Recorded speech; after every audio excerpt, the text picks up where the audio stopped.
Today I'm going to be changing the washer on a ball valve.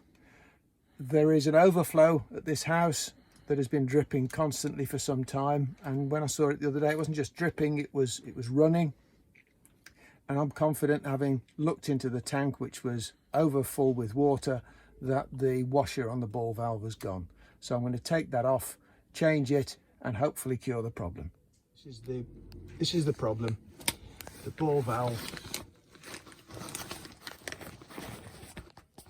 is leaking.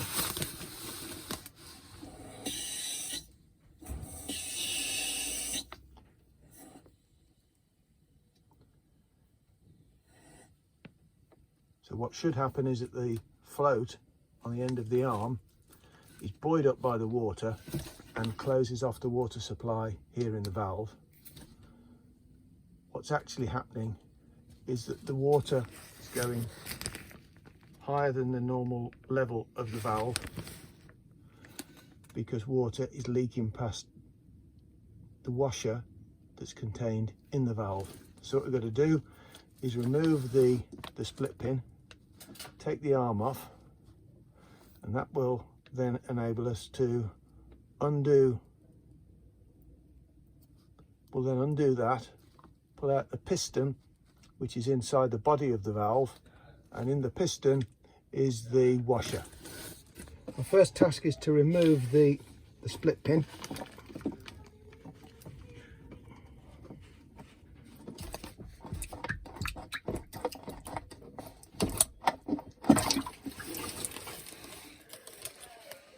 That's the pin.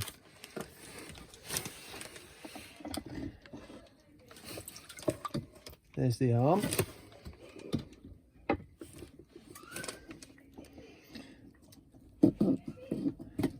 Now, the bit that I was expecting to stick, which is this one on the end here, has actually come off very easily.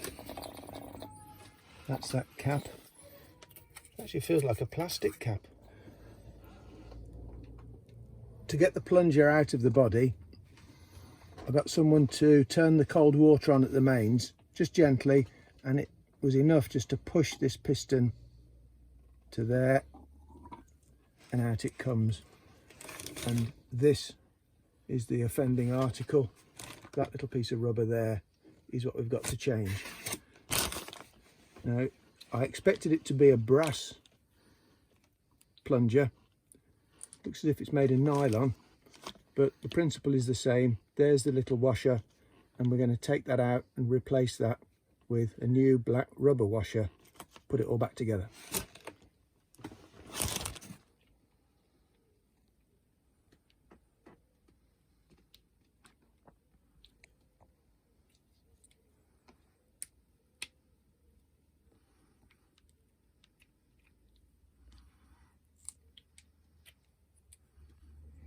So there's the old one. As you can see, it's crumbling, it's gone.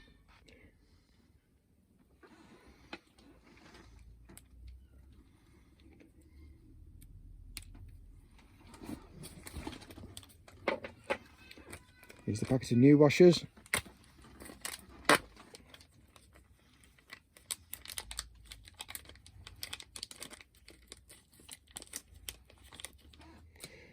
That's the old washer. As you can see, it's deteriorated, it's perished. That's why you can see the ring round there. Water will be leaking past there into the tank, raising the level of the tank too much.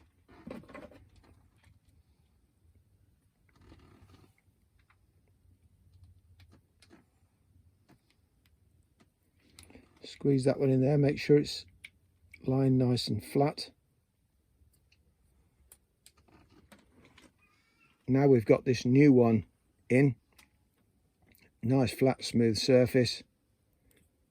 It's nicely in the piston, so I'm now going to replace the piston, making sure that that part there, which is where the arm of the ball valve will sit, is at the bottom.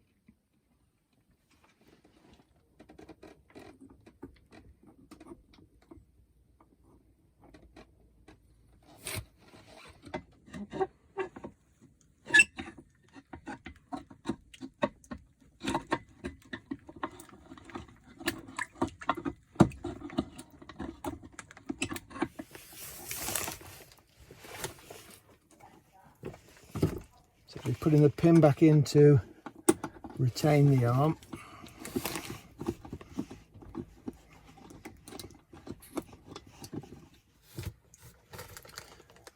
Pins back in. I'm going to replace this end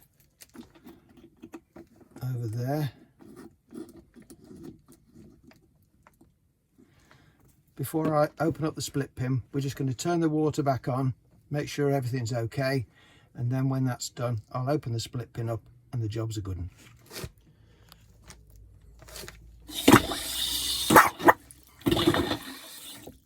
That all seems to be good. The water's coming through when the valve's depressed, turning off when it floats. All I'll do now is just slightly open this split pin.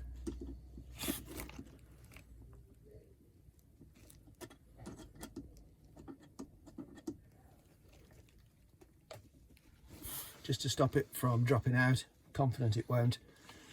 And that's done. Now, with hindsight, it may have been easier to have undone that nut there and detached the body of the ball valve and accessed it all in a nice, simple, convenient place.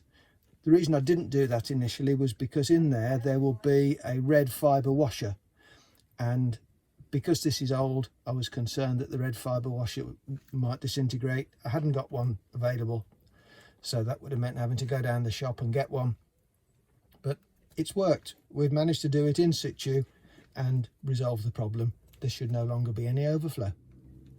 Well, thanks very much indeed for watching. I hope this has been of some assistance.